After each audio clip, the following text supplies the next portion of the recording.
Assalamualaikum warahmatullahi wabarakatuh. Salam sejahtera, selamat sore teman-teman podcast Aksi Nyata dari Kamu Untuk Indonesia. Senang sekali sore ini ada gue Herjuno Syaputra. Seperti biasa kita akan ngobrol di ruang podcast Aksi Nyata dari Kamu Untuk Indonesia ini dengan beragam bahasan, tema, dan tentunya tiap hari beda-beda. Apalagi jelang pemilu tentunya banyak yang harus kita pahami, ketahui bersama biar nanti teman-teman milenial, Gen Z, dan siapapun itu yang sedang menyaksikan bisa lebih paham lagi dengan calon legislatif dan juga bagaimana peta perpolitikan tanah air dan semua gagasan yang ada di tanah air jelang nanti Pilpres di 2024 ini kurang lebih 1 bulanan lagi. Alright, sudah sangat singkat ya, sudah sangat dekat. Nah, bicara mengenai platform kita, teman-teman bisa nonton kita di banyak platform, mulai dari Instagram, Facebook, Twitter, dan juga YouTube, semuanya @partai-perindo, gampang banget, tinggal dipilih aja @partai-perindo, RCTI Plus, Okezone, Sindo News, inews.id, dan juga website yang Partai Perindo. Jadi banyak banget platformnya untuk teman-teman nonton, tinggal dipilih aja. Nah, tema hari ini menarik sekali kalau teman-teman sempat dengar Desa Naik Kelas ya, programnya Pak Ganjar Mahfud. Nah, ini kira-kira programnya seperti apa sih? Kenapa harus dari desa? Kenapa namanya Desa Naik Kelas? Nah, ini akan coba kita bahas biar kita paham bareng-bareng. Temanya yaitu meningkatkan pemerataan melalui program Desa Naik Kelas. Dan tamu kita, beliau adalah caleg DPRD Provinsi Banten, Dapil 5 ya, dari Partai Perindo, ada Bapak Haji Agus Tugiman SEMM. Langsung saja kita sapa. Assalamualaikum Pak Agus. Waalaikumsalam warahmatullahi wabarakatuh. Terima kasih sudah hadir. Terima kasih Pak. Ya, udah jauh-jauh dari Serang nih ya. Serang ya. Tetangga kita nih. Betul ya, siap. Ya. Saya kalau dari Serang apa ya Pak khasnya ya kalau makanan atau apa? Khasnya ini Bandeng. Bandeng. Sate Bandeng. Oh, sate ya, Bandeng. Sate Bandeng sama rabek. Apa Pak itu? Rabek kambing yang dibuat rabek. Rabek. Ya. Dia kayak apa? Kayak sate atau soto gitu? Kayak ini rawon, betul. Iya. Maafkan saya Pak, saya belum pernah nyoba rabek. Nanti kita bisa main ke Oke. Serang. Ini salah satu wilayah yang memang ya Banten ya, penyangga ibu kota. Dan sebenarnya dekat sekali teman-teman kalau teman-teman yang tinggal di Jakarta. Ya. Saya pernah 2 kalian Pak ke Serang. Dan memang ya tadi dekat sekali ya Pak ya. Tol tinggal lurus-lurus aja keluar Serang. Tapi semuanya gimana Pak kabarnya Serang? Baik-baik atau seperti apa? Baik semua dan kondisi baik. Situasi ya memang udah tinggal 1 bulan lagi. Betul. Suhu politik sudah semakin memanas di mana-mana gitu Pak. Betul. Nah kalau Bapak sendiri kan ini Dapil 5 ya Pak ya? Iya, Banten 5. Oh ya, ada ya. Banten ya, Dapil 5 itu wilayahnya tadi di mana aja Pak? Banten 5 itu sebenarnya ini salah satu dapil DPRD provinsi ya. Oke. Itu kan Kabupaten Tangerang itu sekarang menjadi 3 dapil.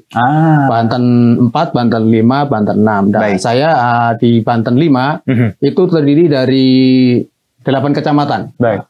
Salah satunya yaitu Pakuaji, Teluk Naga, Sepatan Timur, Kosambi, Pasar Kemis, Sindang Jaya, dan Rajek. Gitu. Oke. Kebetulan di sana ada 82 desa. 82 desa. Jadi wilayah-wilayah tadi ya Pak ya. Betul. Jadi kalau teman-teman yang ada di Dapil tadi Banten 5, kalau lihat Pak Agus monggo ya Pak ya. Iya. Baik Pak, kalau bicara mengenai background, Pak Agus sebagai seorang politikus sebelumnya atau lagi aktif mengerjakan apa saat ini? Kegiatan yang pertama saya selaku sekretaris wilayah DPW Partai Perindo Banten, kedua sebagai Wakil Ketua TPD Ganjar Mahfud MD Provinsi Banten, ketiga Ketua Apmiso Banten, dan Ketua OKK di Apmiso Banten. Itu organisasi ya yang kegiatan saya sebenarnya saya seorang pengusaha. Saya punya 3 perusahaan. Baik. Yaitu di bidang konstruksi dan bidang jasa dan teknologi. Gitu. Oke, aduh luar biasa aktif nih ya. Nah, kalau kita bicara tadi Bapak menyebutkan bahwa ya saya juga sebutkan di awal hampir 1 bulan lagi lah ya pemilu. Berarti sekarang sudah kampanye ke dapil belusukan sudah seperti itu? Kita selalu belusukan terus dan kita selalu ketemu dengan konstituen ke masyarakat, selalu menyapa, selalu berdiskusi apa sebenarnya keluhan dan apa sebenarnya aspirasi-aspirasi yang ada di setiap dapil atau setiap desa gitu. Bahkan kita juga terus memberikan edukasi, pendidikan politik untuk di tahun 2024 nanti Pak. Baik, nah dan kalau dari belusukan tadi Pak, dari turun ke masyarakat, apa Pak yang disampaikan mereka? Hal-hal yang sering mereka keluhkan? Pendidikan, kesehatan atau apa? Ya rata-rata pertama yang dikeluhkan adalah pendidikan, kesehatan, kemudian infrastruktur ya. Infrastruktur maksudnya seperti jalan, irigasi dan semua itu banyak dikeluhkan. Karena kan rata-rata masyarakat di infrastruktur ya. Ini sering banget ya. Masuk beritanya. Terus Pak? Ya, karena di Dapil Banten 5 ini rata-rata kan adalah di pesisir utara ya Pak ya. Rata-rata nelayan dan petani dan gitu. Dan rata-rata mereka ya banyak kesulitan yang mereka hadapi, terutama pemerataan yang kurang baik, kurang merata di setiap desa maupun kecamatannya. Gitu. Oke, jadi infrastruktur ya, menarik tadi. Karena ini kalau untung Bapak bilang, karena saya pun jadi ngeh bahwa banyak sekali kadang pemberitaannya terkait Serang, Banten ya, jalan rusak, akses yang susah untuk saudara-saudara kita beraktivitas sekolah ya Pak ya. Itu juga berarti memang seperti itu yang banyak dikeluhkan. Nah, kalau kita bicara hari ini Pak Agus terkait desa naik kelas. Ini kan kalau sebagian mungkin pernah dengar ya sekilas seperti itu ya, bagaimana ini sebenarnya program yang dibawa Pak Ganjar Mahfud ya. Nah, kalau dari Bapak Agus sendiri ini, kalau yang mungkin baru dengar sekilas, desa naik kelas ini maksudnya apa sih Pak? Nah, itu maksudnya kesejahteraan ya, terutama ada kesejahteraan bagi masyarakat desa di sana. Tentu ini juga harus ditingkatkan. Naik kelasnya itu maksudnya dalam posisi sekarang ini kan pemerataannya kurang. Kalau pemerataan kesejahteraannya itu ditingkatkan, tentu akan naik kelas. Bagaimana naik kelasnya itu ya tentu adanya kemauan yang dari pemerintah dan masyarakat itu sendiri. Nah, kalau di desa sendiri Pak, tadi kan Bapak bilang ada 82 desa. Iya. Kalau sekarang Bapak lihat dari hasil belusukan dan juga tatap muka, apakah memang desa-desa ini memang sangat belum berkembang atau seperti apa kebanyakan dari 82 desa ini yang Bapak amati? Sangat-sangat belum berkembang. Sangat-sangat belum berkembang. Dan bahkan boleh dikatakan ya tanda kutip ya masih di garis normal lah, di bawah normal. Gambarannya apa sih Pak kalau di desa itu jalannya rusak atau jalannya rusak dan terutama kebutuhan-kebutuhan pokok setiap hari itu tidak terpenuhi. Ini karena mahal atau memang mereka tidak punya penghasilan yang cukup, akhirnya tadi mereka kebutuhan pokoknya juga. Ya variabelnya banyak Pak. Ya diantara adalah juga karena mahalnya harga-harga bahan pokok, kemudian juga penghasilannya kurang cukup gitu kan. Dengan ditopang dengan penghasilan yang tiap bulannya kurang memadai juga di tingkat desanya. Gitu. Benar, karena kalau kita lihat ya nggak semua desa Pak ya mandiri seperti mungkin di Bali kan. Kalau di Bali desanya sudah jadi tujuan wisata. Nah sementara banyak desa termasuk yang di Serang yang Bapak sebutkan tadi. Berarti dari di Tangerang. Di Tangerang tadi 82 desa itu masih sangat kurang sekali ya Pak ya. Kurang sekali. Nah kalau kita bicara desa naik kelas, mungkin orang berpikirnya gini, kenapa harus dari desa Pak? Menurut Bapak, kalau Pak Agus sendiri melihat, kenapa harus dari desa yang naik kelas? Ya karena rata-rata kalau di desa itu bisa naik kelas, maka otomatis pemerataan pembangunan itu akan merata dan adil. Gitu. Sehingga akan mengimbangi pemerataan di kota. Kalau di kota dan notabene dengan peredaran perekonomian, kemudian dengan sirkulasi perekonomiannya tentu sudah mendukung. Makanya yang perlu diperhatikan dari desa dari dulu. Dasarnya ya Pak. Dasarnya gitu. Nah, kalau dari Pak Agus sendiri melihat desa naik kelas, apa yang harus dilakukan pemerintah ataupun pihak-pihak yang stakeholder agar desa ini memang bisa naik kelas? Support seperti apa sih Pak yang harus kita berikan? Pertama support sekarang kan sudah ada anggaran desa ya. Tentu dinaikkan tentang anggaran desanya. Anggaran desanya. Dan tentu anggaran desa ini harus sesuai dengan sasarannya, bagaimana pemberdayaan masyarakat di desa itu, terutama UMKM-nya, bagaimana pemberdayaan, tapi sesuai dengan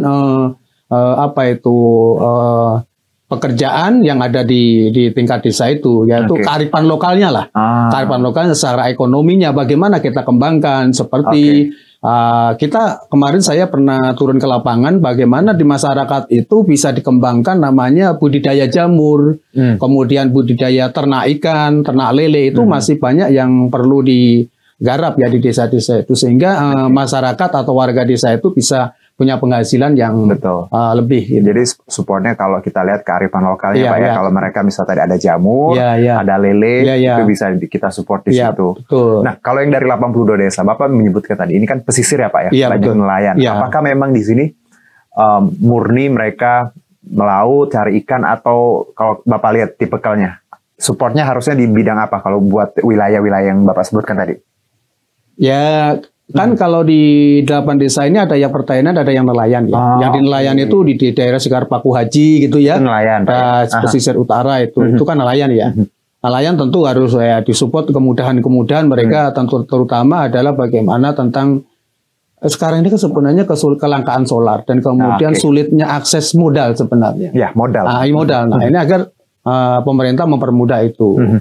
Salah satu. Yang kedua tentang pertanian, ini masih banyak lahan-lahan yang tidak terpakai, kosong gitu loh. Saya lihat itu banyak sekali lahan yang kosong yang tidak dipakai oleh desa-desa itu gitu loh. Nah, tentu ini juga perlu pemerintah untuk segera turun tangan untuk agar desa ini naik kelas. Betul. Sebenarnya kalau kita bicara anggaran ya Pak ya, tadi anggaran desa ini harusnya tadi memang jadi perhatian dan disesuaikan dengan kondisi masing-masing desa. Nah, kalau bicara anggaran desa, ini kan juga sering terjadi bancakan Pak ya, korupsi, banyak kepala desa nakal gitu ya. Ini yang harus kita pahami bersama. Jadi tidak hanya di level provinsi sebenarnya, bahkan level desa pun. Nah kalau dari Pak Agus sendiri melihat, bagaimana harusnya dana desa ini ya tadi bisa tetap dijaga, karena kan pembangunan desa ini terhambat kalau dana desanya disalahgunakan oleh kepala desa Pak. Nah, berbicara tentang tanda kutip bagaimana ada integritas sebenarnya, integritas kepala desa atau desa gitu. Karena gini, di desa itu kan berbeda dengan kelurahan ya Pak. Betul. Karena di desa ini kan dipilih oleh rakyat langsung, oleh warga langsung. Benar. Dan kita tidak bisa pungkiri kadang-kadang mengeluarkan dana kos yang cukup tinggi gitu kan. Di samping itu juga ada tanda kutipnya SDM-nya juga Pak. Betul. Apalagi kita apalagi pemerintah akan memberikan anggarannya cukup besar, tapi kalau pengelolaannya tidak akuntabel, tidak transparan, kemudian terutama juga tidak ada SDM yang mumpuni, ya berakibat jadi pancakan tadi, menjadi korupsi. Jadi sering terjadi seperti itu, dan mereka berolah, wah ini dapat duit besar nih dari pemerintah nih, wah saya udah keluarkan besar, bagaimana saya dapat dari situ. Ya intinya bagaimana sekarang adalah rekrutmen dari awal, sebenarnya rekrutmen bagaimana pencalonan ini perlu diberikan aturan-aturan yang jelas agar di dalam pengelolaan terutama keuangan negara yang disalurkan oleh pemerintah ini betul-betul akuntabel, transparan, dan betul-betul tersalurkan dengan baik di masyarakat. Betul, karena kalau kita lihat tadi kembali ke personal ya Pak, integritas ini kan nggak semua orang tadi punya integritas yang baik, dan kadang jadi pemimpin juga banyak yang hasil dari proses yang salah ya Pak ya. Betul. Sehingga hasilnya juga nanti ya seperti yang tadi kita takutkan, ada bagaimana kepala desa, karena anggaran desa ini nggak sedikit ya Pak. Kalau kita lihat, nah jadi kalau bicara mengenai optimisme Pak, kita akan tahu ini program yang bagus sekali untuk kita lihat ya oleh Pak Ganjar Mahfud dan juga tim. Bagaimana Anda memandang program ini kalau misalnya ini memang nanti diselenggarakan, apakah ini bisa membuat perekonomian di desa dan secara nasional juga akan terbantu dengan program ini? Oh sangat-sangat terbantu, sangat terbantu, dan akan terrealisasi namanya desa naik kelas tadi. Apabila program ini betul terrealisasi oleh visi dan misinya Pak Ganjar Mahfud tadi ya, apalagi akan ditambah dengan anggaran yang cukup untuk per desanya. Saya kira itu akan sangat bagus sekali program ini dan terrealisasi dengan baik. Semua ada di masyarakat sejahtera dan pemerataan pembangunan sampai ke desa-desa. Iya. Sayang sekali kalau nanti ya program ini tidak dilaksanakan ya Pak ya. Betul. Tadi makanya butuh banyak bantuan dari teman-teman yang nonton agar desa naik kelas ini bisa jadi program salah satu andalan dari Pak Ganjar Mahfud. Satu Pak mungkin, kalau tadi Anda, ini out of the topics, tadi Bapak menyebutkan desa di Serang Banten. Kalau potensi wisata seperti apa sih Pak di situ? Ada nggak sih beberapa objek wisata yang memang belum, kalau dari pengalaman Bapak turun yang harusnya dikelola lebih baik bisa jadi ya salah satu misalnya atau pantai atau apa curug atau seperti apa Pak? Oh sangat terbuka. Banyak ya Pak? Ada. Sana ada salah satu yang di Teluk Naga itu sudah ada wisata pantai juga di sana. Oh ada pantai. Ya. Oke. Tapi lagi-lagi itu kan pengelolaannya ya. Betul. Pengelolaannya, manajemen pengelolaannya masih kurang bagus saya lihat. Oke. Gitu. Kemudian wisatawan mau baik negara maupun wisatawan lokal juga belum begitu banyak.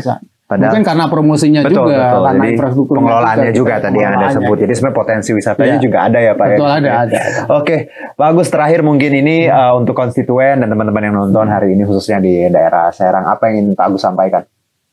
Ya, terima kasih ya Pak. Ya, bagi semuanya teman-teman yang nanti melihat podcast ini, berharap saya mohon doa dan dukungannya terutama Pak. Baik. Untuk di Banten 5 khususnya di Pakuaji, Teluk Naga, kemudian juga Kosambi, Sepatan Timur, Pasar Kemis, Sindang Jaya, dan Rajek.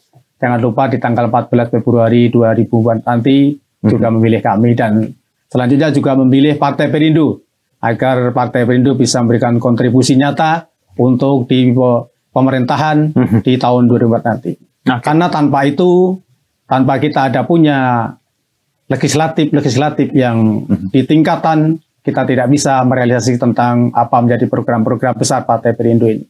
Maka itu saya mohon doa dan dukungannya semua kepada seluruh masyarakat Indonesia. Pada umumnya, mari kita sama-sama menyukseskan pemilu 14 Februari 2024 dengan milih Partai Perindo. Terima kasih. Baik, terima kasih Pak Agus atas waktu dan juga tadi perkenalannya terhadap Serang dan wilayah-wilayahnya yang dekat sekali dengan Jakarta sebenarnya. Tapi ini PR kita bersama ya Pak bahwa ini kan daerah-daerah penyangga ya. Semoga yang namanya penyangga juga harus kuat Pak. Betul. Bukan hanya Jakartanya ya Pak ya. Baik, tapi sebelum kita tutup Pak Agus, ini berkaitan dengan Partai Perindo, Campaign Aksi Nyata dari Kamu Untuk Indonesia ini, teman-teman relate banget dengan movement yang dijalankan oleh Partai Perindo, yaitu produktif, solutif, modern, tadi bersih, berintegritas, peduli dan turun tangan untuk Indonesia sejahtera. Dan untuk mendaftar sebagai anggota Partai Perindo boleh ke website kita di sini, gampang, one click away. Dan juga ada aplikasinya di App Store dan Play Store. Ini juga silakan di scan QR-nya. Alright, terima kasih Pak Agus ya. Sehat-sehat, sampai jumpa nanti tadi Serang. Siap. Kapan-kapan saya tadi Barebak. Rabek kambing. Boleh kita coba nanti ya Pak ya. Baik, terima kasih juga untuk Partai Perindo yang selalu bergerak dengan aksi nyata. Semoga Partai Perindo semakin sukses dan maju terus untuk Indonesia sejahtera. Saya Herjunot Syaputra undur diri. Terima kasih, sampai jumpa. Marilah seluruh rakyat Indonesia, arahkan pandanganmu ke depan. Raihlah mimpimu bagi nusa bangsa, satukan tekad untuk masa depan. Pantang menyerah, itulah pedomanmu.